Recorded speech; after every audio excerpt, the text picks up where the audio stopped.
vindo. Não precisa nem acelerar, só que você soltar a embreagem, tem que andar. No modo, né? Se ela estiver reguladinha, bonitinha, não pode. Soltou a embreagem pra cá, ela vai embora. Não pode soltar toda vez. Mas soltou mesmo, ó, você pode soltar a embreagem, ela vai embora. Ela só vai morrer se eu acelerar dentro dela, ela vai morrer. Ao contrário, eu posso soltar ela devagarzinho, ela vai chorar. Vou sair aí.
Já mandou procurar o Max. Ela já entrou no carro brigando. Ela mandou procurar o Max.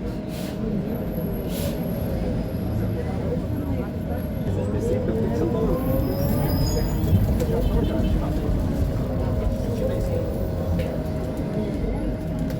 Eu não peguei quietos, eu pegou quietos. Aí o carro. Aí ele mandou eu falar, vai poder o carro meu, aí ele falou, você não pode deixar o carro aqui mais.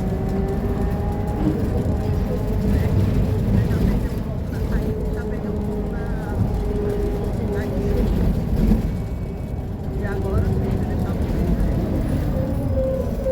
aí foi na hora que ele veio falar, a preferência é sua. Segue, não. Está na principal.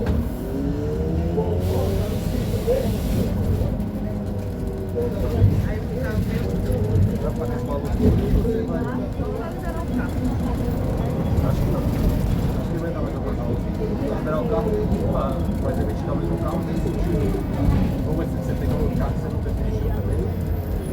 Tem que conhecer o carro que você vai usar.